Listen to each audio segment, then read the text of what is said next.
Alhamdulillah wassalatu wassalamu ala Rasulillah wa ala alihi wa ashabihi wa man wala wa la haula wa la quwwata illa billah. Ba'd.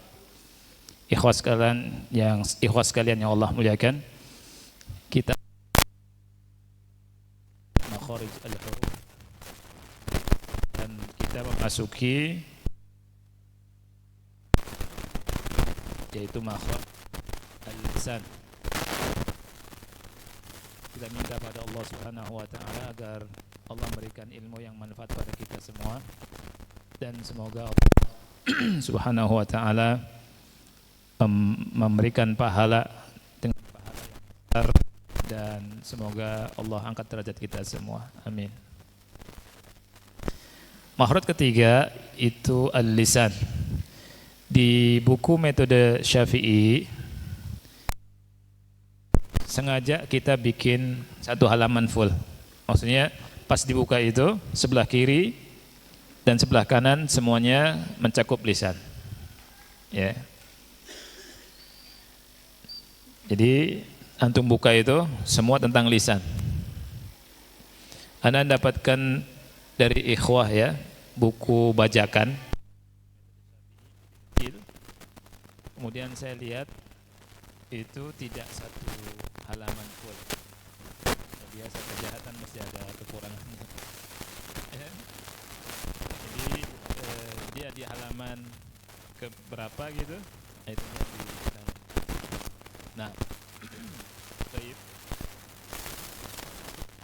Al-lisan, lidah, ini yang ketiga. Untuk lisan ada 10 untuk 18 huruf hijaiyah. Ini berarti huruf hijaiyah yang jumlahnya 28 atau 29 itu paling banyaknya di lisan. Jadi paling banyak di lisan itu. Oleh karena itu kita yang ngaji, yang belajar, dan yang mau ngajar harus menguasainya dan harus lebih perhatian lagi dengan makhraj lisan ini. Karena kalau kita menguasai makhraj lisan ini, yang lainnya sangat mudah. Yang lainnya gampang.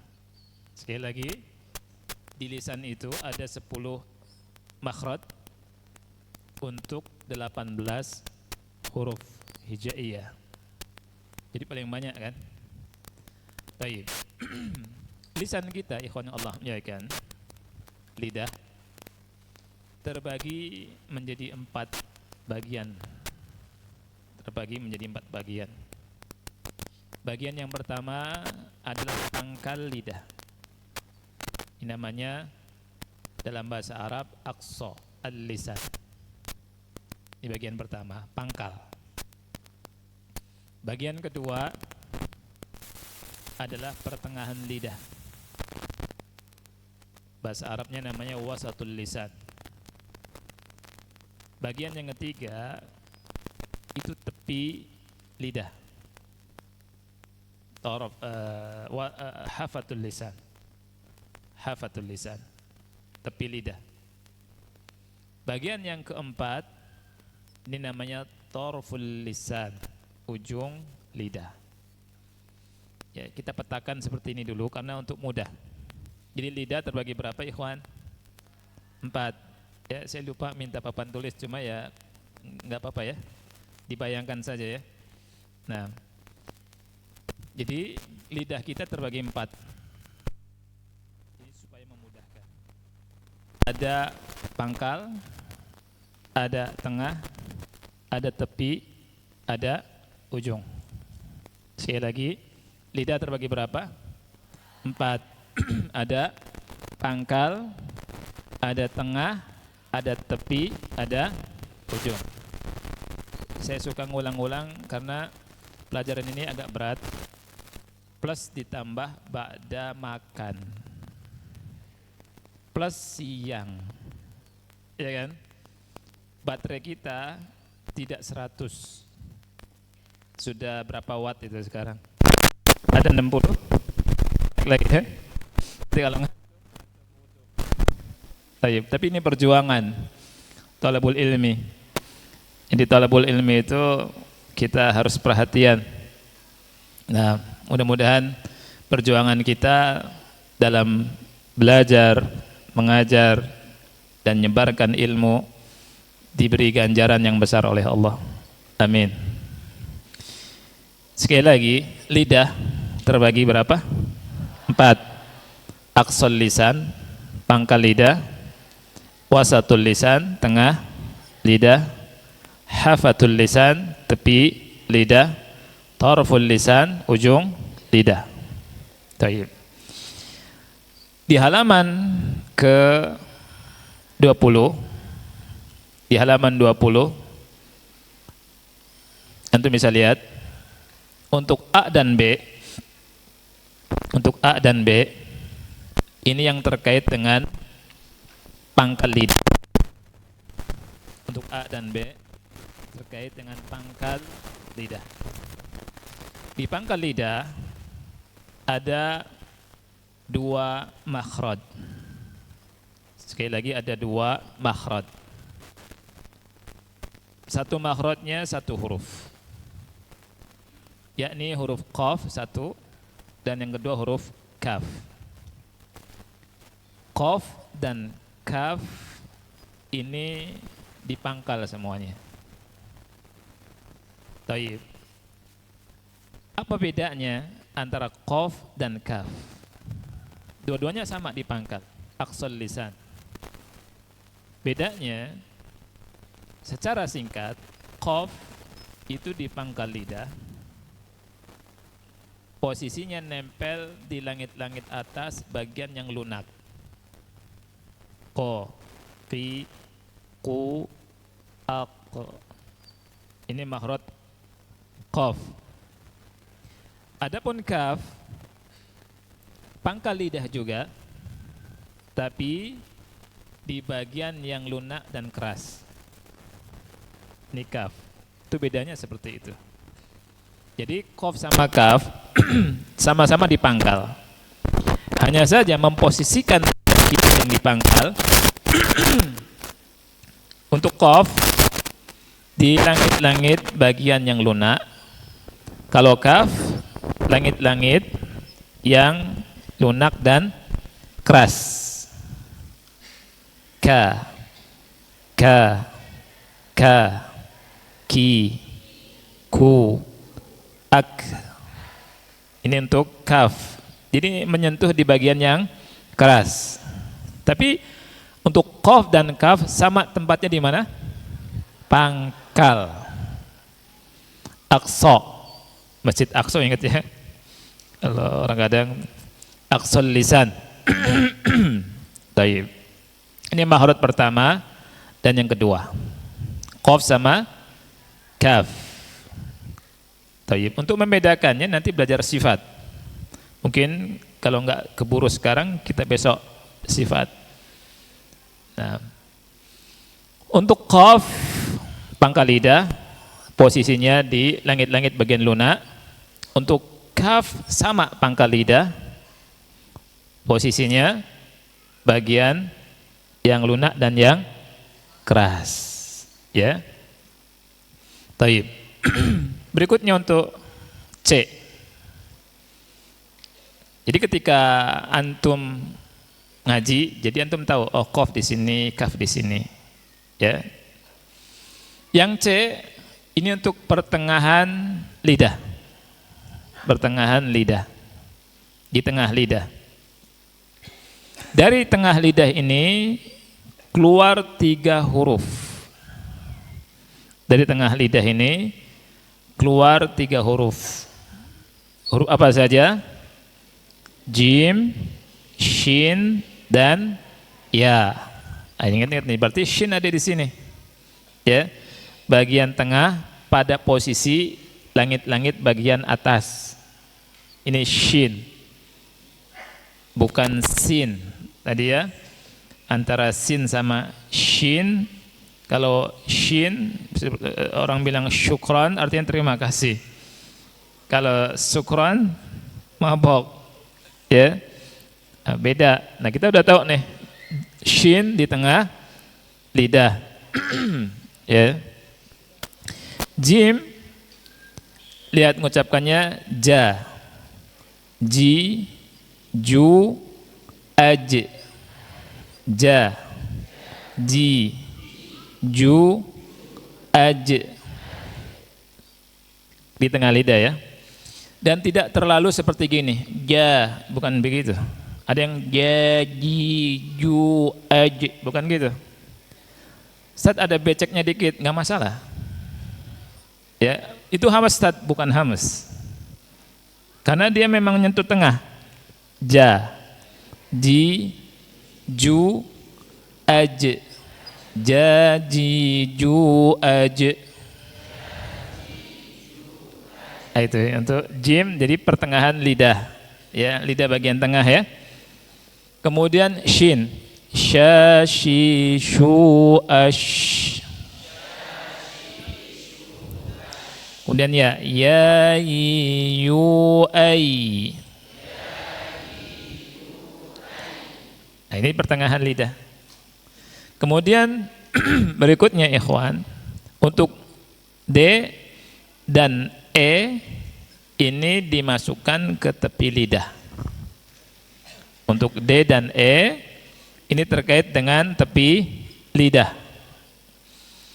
Yang D, salah satu tepi lidah atau kedua-duanya pada posisi gigi geraham atas. Sekali lagi, untuk D, untuk huruf dad. Untuk huruf dad. Jadi kalau misalkan antum ditanya atau antum mengajarkan huruf dad, ingat posisinya di sini makhraj huruf dad. Yakni salah satu tepi lidah, salah satu itu boleh sebelah kanan, boleh sebelah kiri. Ya, kalau antum mau sebelah kanan ngambilnya boleh. Kalau ngambilnya sebelah kiri boleh. Atau kedua-duanya, tepi kanan dan tepi kiri. Taib. Tepi lidah ini posisinya di mana?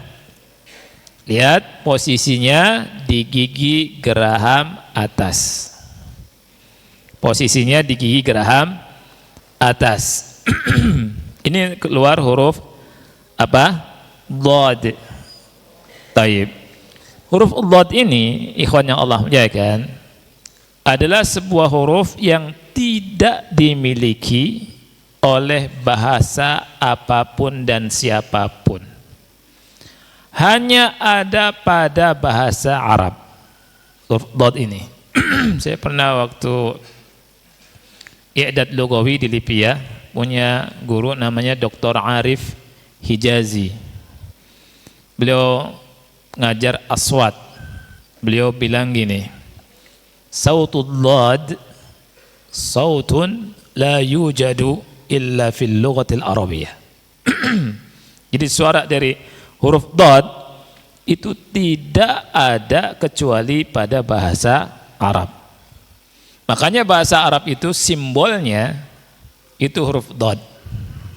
Simbol huruf dhad itu untuk bahasa Arab, karena nggak dimiliki sama bahasa manapun. Ya. Jadi kalau antum bilang hayya binna nata'allamu lughat ad-dhad, berarti bahasa apa itu? Bahasa Arab. Ya, lughah ad-dhad. Nahnu darasna lughat ad-dhad, bahasa Arab. Karena bahasa Arab itu lughah dhad. Jadi enggak ada bahasa manapun hurufnya dhad tuh enggak ada. Cuma ada di bahasa Arab. Dan huruf dhad ini kata ulama memang agak berat, susah. Bahkan salah satu guru kami, Dr. Muhammad Musa Al-Nasr rahimahullahu ta'ala, beliau qari dan mukri, muridnya Syekh Albani rahimahullah, itu dalam kitabnya Al-Akhta'us Sya'i'ah fi surat Al-Fatihah, jadi kesalahan yang tersebar dalam membaca surat Al-Fatihah, beliau sempat bilang, karena nerjemahkan ini saya sudah terjemahkan, cuma qadarullah filenya hilang. Itu beliau bilang memang harus latihan untuk mengucapkan huruf apa? Dhad. Nah, antum melihat gambar, ya, antum melihat gambar, itu ada gigi kan, ya, ada gigi, dan di gigi geraham itu ada kotak-kotak warna apa? Hitam ya, hitam. Kemudian di ujung itu ada kotak-kotak warna putih. Kemudian ada keterangan yang kotak warna putih itu menyentuh, kotak warna hitam neken. Artinya ketika kita mengucapkan huruf dhad, tepi lidah kita tekan ke gigi geraham. Kalau ujung lidah kita hanya nyentuh saja bagian depan, jangan salah nekan dan jangan salah nyentuh. Jangan dibalik. Jangan menekankan bagian depan ujung lidah. Ya. Kenapa? Nanti enggak akan keluar suara huruf dhad. Yang keluar adalah huruf dal yang ditebalkan. Makanya ini yang sering dan banyak dari orang kita Indonesia mengucapkan huruf dhad itu huruf dal yang ditebalkan. Ketika baca surat Al-Fatihah di akhir itu, siratal ladzina an'amta 'alaihim ghairil maghdubi 'alaihim, mereka bilang waladdallin. Itu kelihatan sekali. Karena apa?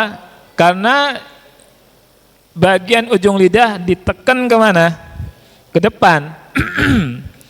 Dan ini salah, karena yang keluar huruf dal yang tebal. Yang benar adalah ketika kita ingin mengeluarkan huruf dhad dengan tepat, kita harus menekankan tepi lidah. Antum bisa ambil tepi lidah kiri atau lebih tepi lidah kanan, tempelkan ke gigi geraham atas, ya, atau dua-duanya. Saya nggak bisa dua-duanya, ya. Dan kata ulama seperti Syekh Mursafi dalam kitab Hidayatul Qari ila Tajwid Kalamil Bari, ada 2 jilid tulisan beliau tentang tajwid, 2 jilid besar.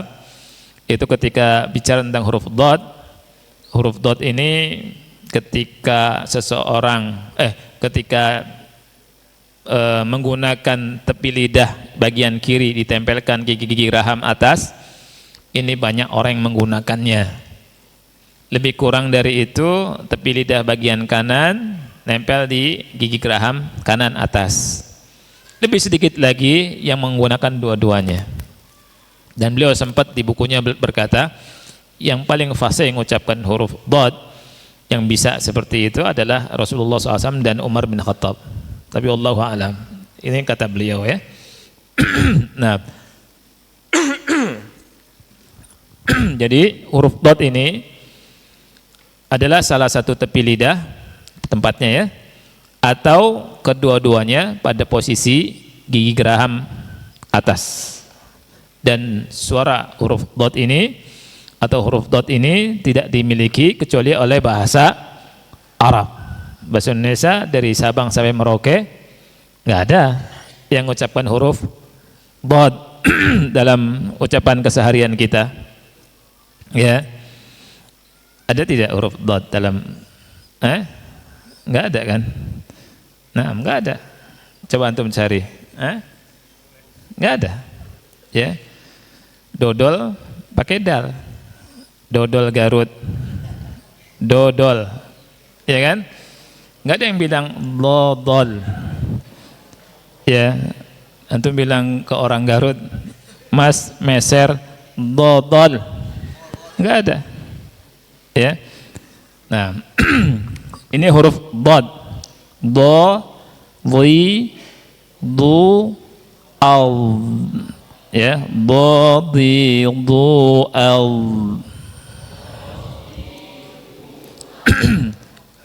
Taib, itu huruf apa? Do. Ya, jadi cara nempelkannya di atas gigi geraham atas, dengan tepi lidah. Sebagian orang keliru dalam mengucapkan huruf dhad tadi karena menekan depan ke gigi depan, ya, sehingga mengucapkan huruf dal yang tebal, atau sebagiannya mengucapkan huruf dha, ujung lidah nempel di gigi depan, dha. Anda pernah dengar orang ngimamin, dia baca siratal ladzina an'amta 'alaihim ghairil maghdubi 'alaihim waladdallin, itu salah. Waladh ini untuk dha, ya. Nah, ini untuk huruf apa? Dhad, ya. Berikutnya yang juga tepi lidah. Jadi kita bahas dulu semuanya, ya. Kita bahas dulu semuanya supaya nggak terputus. Yang adalah ujung dua tepi lidah, ujung dua tepi lidah sampai pada akhir ujung lidah menempel pada gusi dari gigi-gigi bagian atas. Nah, itu ada keterangannya, yang kotak-kotak warna putih itu, ya. Jadi posisi lidah pada gusi dan gigi dari gigi-gigi bagian atas.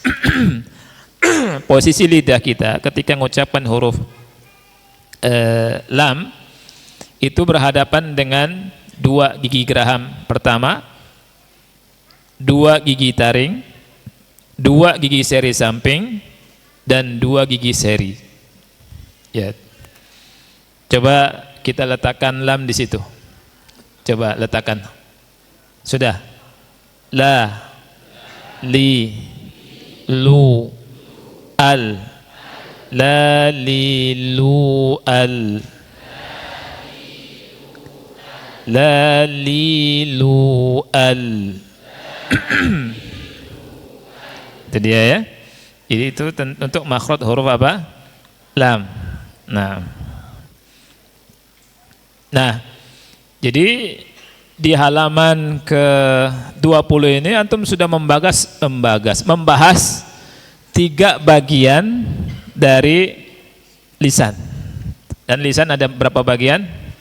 4. Pangkal, aksol lisan, wasat, tengah lisan, tepi, hafatul lisan. Ini di halaman 20. Di halaman 21 itu semua terkait dengan taraful lisan, terkait dengan ujung lidah. Jadi di halaman 21 semua dari F, G, H, I, J itu semua tentang ujung lidah. Ya. Untuk yang ujung lidah pertama, untuk huruf nun. Untuk huruf nun. Ya. Nun itu di mana? Lihat, ujung lidah pada posisi gusi 2 gigi seri atas, di bawah sedikit setelah huruf lam. Ya. Sekali lagi, ujung lidah pada posisi, di mana posisi ujung lidah kita? Di 2 gigi seri atas, ya. Coba kita letakkan.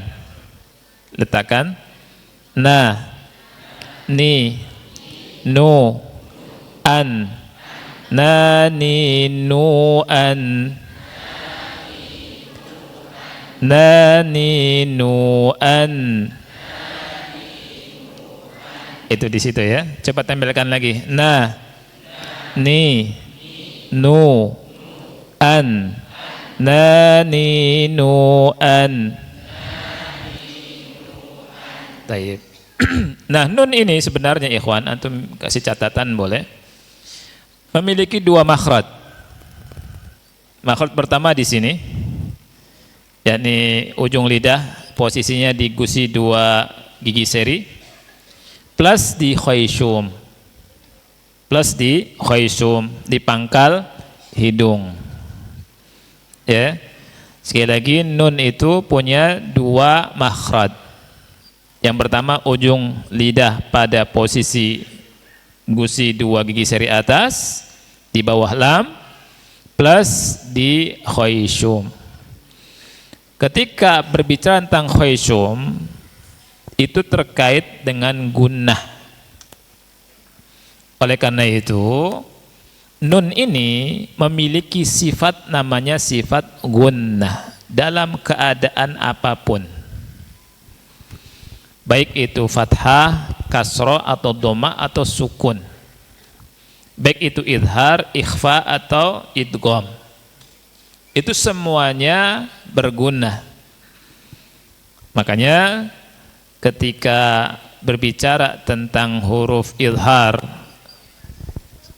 yang sebagiannya bilang idhar itu adalah apabila nun, sukun atau tanwin ketemu dengan huruf halak. Huruf halak ada berapa tadi? 6. Hamzah, ha, ain, ha, ghain, kha dibaca jelas tanpa gunnah. Banyak kan gitu ya? Ini kata ulama kurang tepat. Kenapa kurang tepat? Karena huruf nun itu tidak akan lepas dari sifat gunnah. Sifat gunnah itu selalu melekat pada nun. Makanya kalimat dibaca idhar dengan jelas tanpa gunnah ini kurang tepat. Bagaimanapun juga nun dalam keadaan apapun, baik di fathah, di kasroh, di dhamma, di sukun ada gunahnya. Dalilnya apa? Kalau nun itu ada gunah, dalilnya ketika kita menutup dua hidung kita, dipencet, tidak mungkin kita mengucapkan huruf nun dengan sempurna. Gak mungkin, abadan. Ya, coba antum pencet hidung, kemudian nunnya disukunkan, pasti mandek. Ya, kalau misalkan antum nggak memencet, lihat an, nani, nu, an. Coba kalau dipencet nani, nu, at. Tertahan tidak? Tertahan. Ini menunjukkan bahwa nun itu punya sifat namanya gunnah, selalu nempel. Walaupun disukun an'amta itu idhar, tetap ada gunahnya. Tetap ada gunahnya, tapi gunahnya namanya gunnatun asliyatun. Pokok gunnah. Namanya pokok gunnah. Ya, karena nggak mungkin antum lepaskan gunnah dari nun. Ya, tidak bisa dipisahkan. Abadan selamanya sampai hari kiamat. Ya. Baik. Jadi sekali lagi ketika kita mengucapkan nun, ya, kita harus tahu makhrajnya di mana. Kalau antum ditanya atau mengajar nun itu makhrajnya di mana? Ujung lidah pada posisi gusi dua gigi seri atas, ya. Kemudian nun ra. Ra itu di mana tempatnya? Ya, ra. Ra itu awal, punggung, ujung. Jadi masih terkait dengan ujung ini. Pokoknya perujungan. Ya, judulnya perujungan lidah ini. Ya. Awal, punggung, ujung lidah pada posisi gusi dua gigi seri atas. Ya. Pada posisi mana? Gusi dua gigi seri atas. Antum tahu gigi seri ya, depan ya. Nah, itu antum coba letakkan punggung ujung lidah ke situ. Awal punggung ujung lidah. Letakkan dulu. Udah. Nah, kemudian antum fathahkan, kasrohkan dan domahkan. Kemudian sukunkan. Lihat. Ro.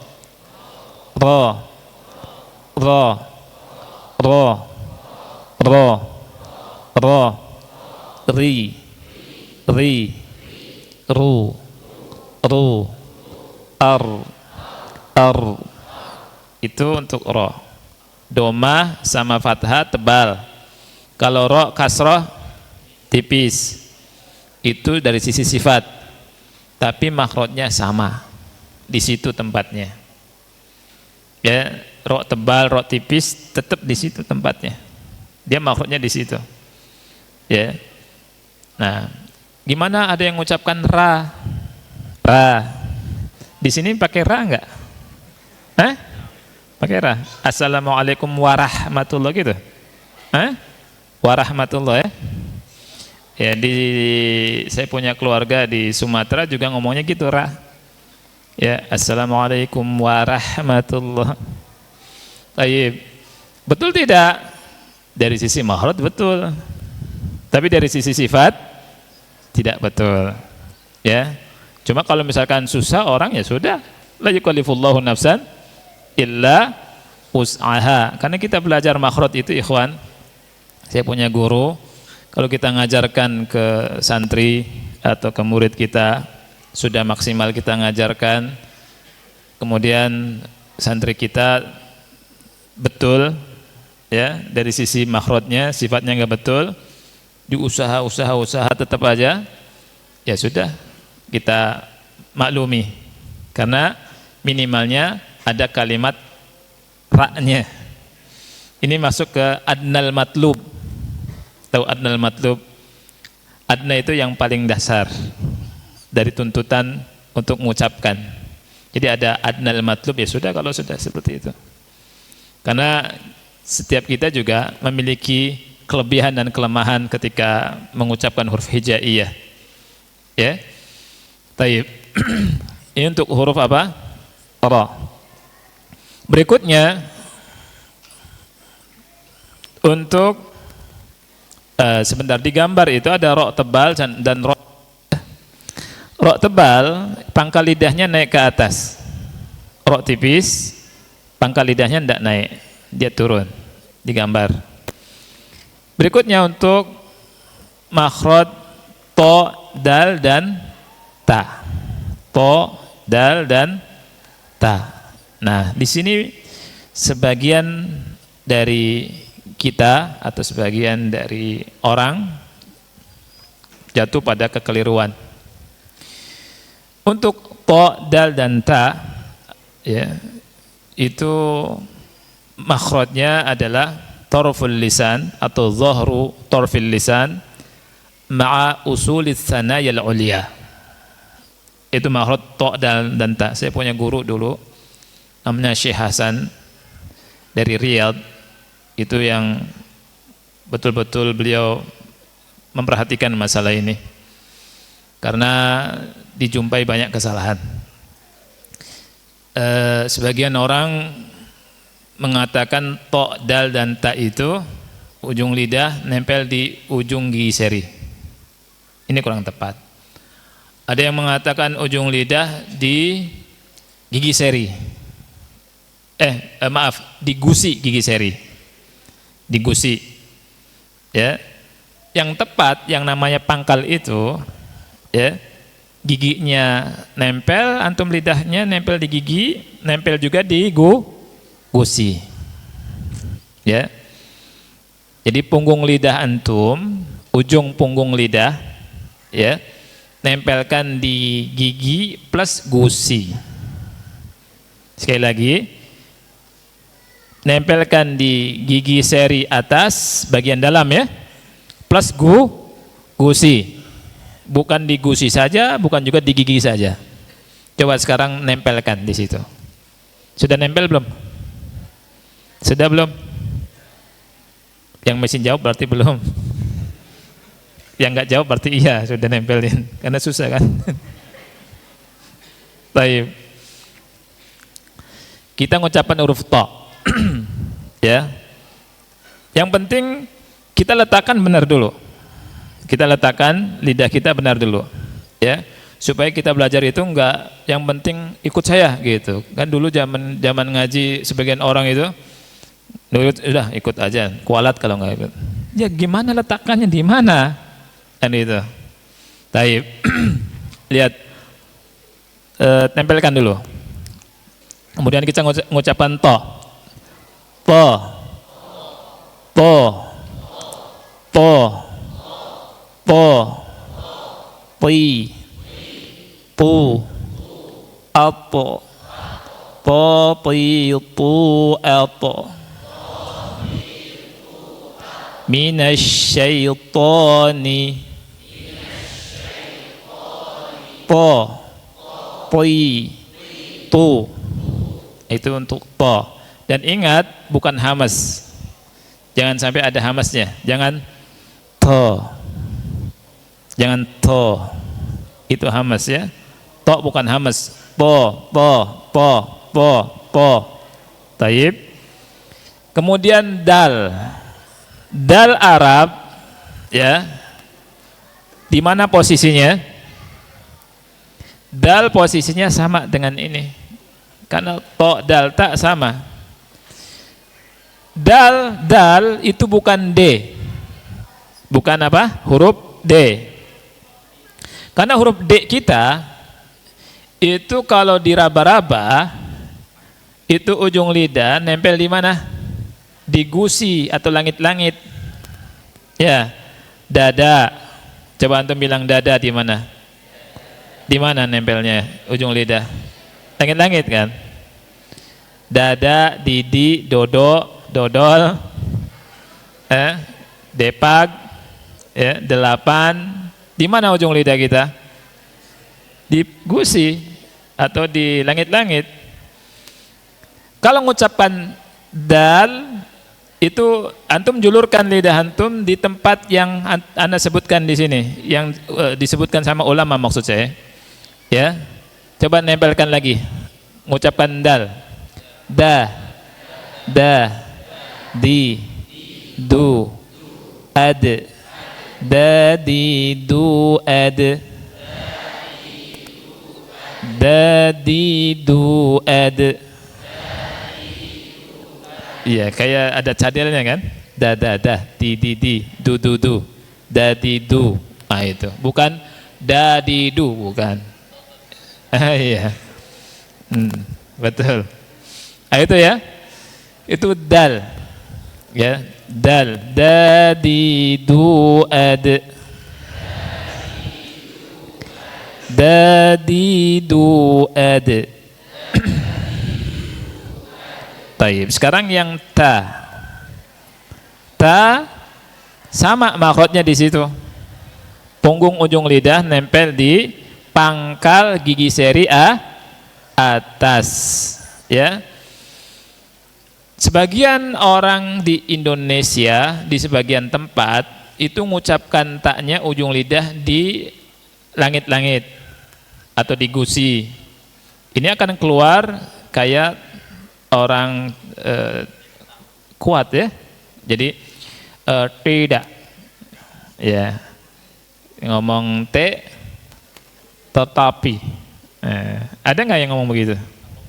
Iya ada. Ya. Tempel, tompel, ya,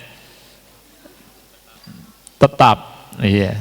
Nah, kalau ta bahasa Arab itu seperti dal. Coba kita nempelkan. Ta, ti, tu, at, ta, ti, tu, at. Nah kalau ini ada hamasnya. Ta, ti, tu, at, ta, ti, tu, at. Tu, tan, tani, tat. Na minal mutnimati tantanita.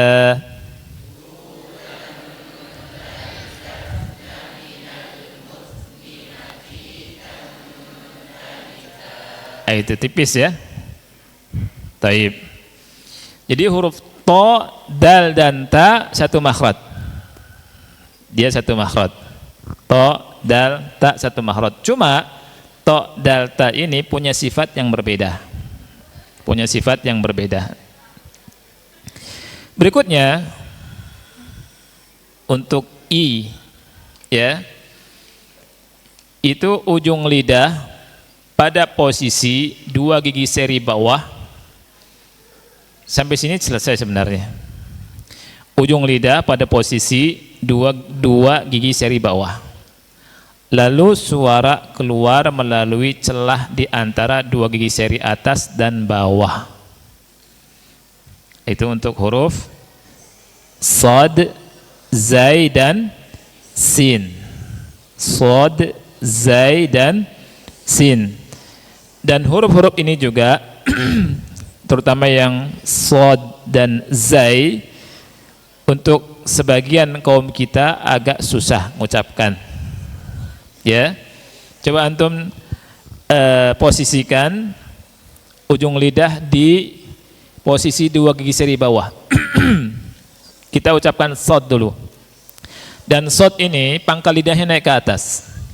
So, so, so. Yang zai, za, za, za. Yang sin, sa, sa, sa. Nah, itu dia. Berarti sin sama shad itu satu makhraj. Makanya saya pernah baca tulisannya Syekh Muhammad bin Shalih Al-Utsaimin atau keterangan beliau, untuk yang susah mengucapkan huruf shad, baca saja sin. Kalau misalkan orang mengucapkan huruf shad susah, baca sin, benar kata beliau. Karena ada orang mengucapkan huruf shad dengan shin. Ya, dengan shin. Ini jauh. Shin di mana makhrajnya? Shin di tengah lidah. Ya. Baca illalladzina amanu wa amilus sya, begitu. Wa amilus syalihat. Ini masalah, akhi. Ya. Ini bermasalah ini. Baik, yang tepat adalah so. Nah, saya dari Sunda, orang Jawa Barat.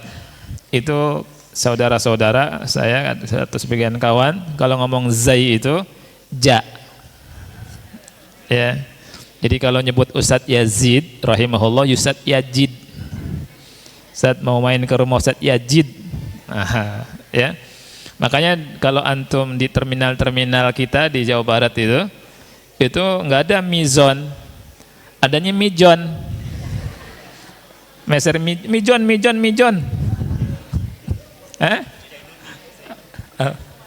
Iya, Jainuddin. Bukan Zainuddin tapi Jainuddin. Kenapa? Nah, iya, zalzalahnya gimana? Zalzalahnya sama dengan jim. Dan itu imam-imam itu. Ya, jadi baca idza juljilatil ardu jiljalaha. Dan itu begitu bacanya. Ya. Padahal bisa merubah arti itu atau enggak ada artinya. Ya. Jadi kan harusnya idza zulzilatil ardu zilzalaha. Coba baca sama-sama zai. Zazi az. Zuzan zani zazna minal muzni mazizan zaniza.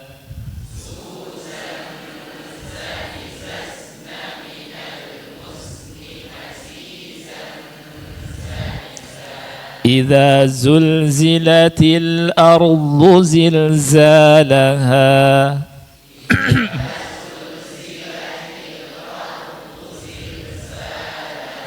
Sasi su'as. Susan sanisasna minal musni masisan sanisa.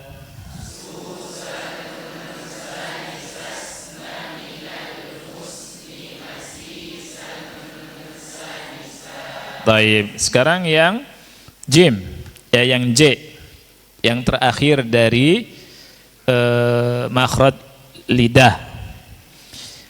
Punggung ujung lidah pada posisi menempel di ujung dua gigi seri atas. Ini makhraj huruf dha, zal dan tha. Makhraj huruf apa? Dha, zal dan tha. Ya, dha, zal dan tha. Sekali lagi makhraj huruf apa? Dha, zal dan tha. Taib. Lihat ikhwan. Dha ini tebal. Ya, dan dia punya sifat nanti kita belajar namanya isti'la. Cara menebalkannya pangkal lidahnya naikkan ke atas seperti digambar.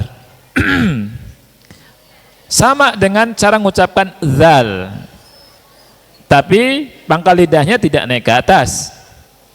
Sama dengan mengucapkan tha, tapi pangkal lidahnya tidak naik ke atas. Karena mereka ini satu tempat, satu makhraj, ya, satu ruangan.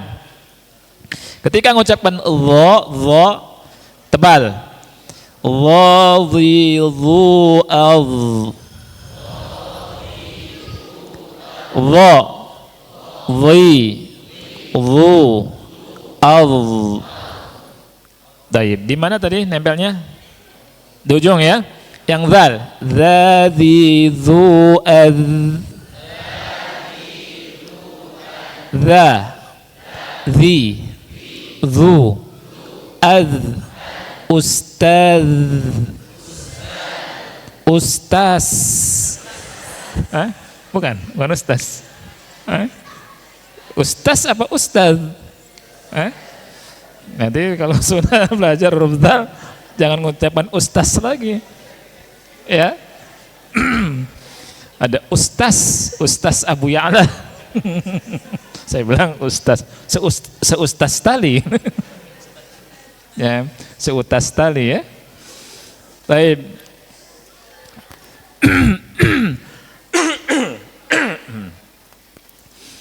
Ulangi yang zal, za, zi, zu, az, za, zi, zu, az. ذو ذن ذن من المذن مذيذا ذن ذا.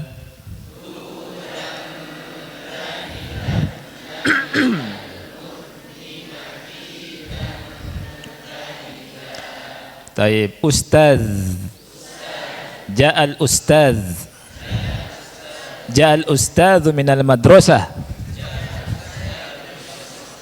Ja'al ustaz. Ini harus sampai malam kita ustaz terus nih. Taib. Yang sekarang yang tha. Tha. Thi. Thu. Ath. Tha. Thi. Thu. Ath. Tha. Thi. Thu. Ath.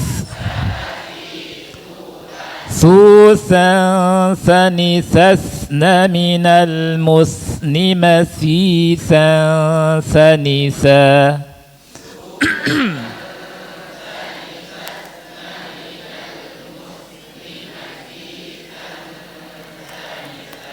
Baik, barakallahu fiik. Saya mau tanya apa namanya, asyar jam berapa di sini? Ya? 15.37. Saya minta waktu 15 menit ya, istirahat dulu ya. Anda ada perlu ke belakang. Thayyib. Istirahat, antum duduk dengan nyaman sambil begini boleh. Insyaallah kita lanjutkan 10 atau 15 menit lah ya. Kita akhir subhanakallahumma bihamdika asyhadu an la ilaha illa anta astaghfiruka wa atubu ilaik. Assalamualaikum warahmatullahi wabarakatuh.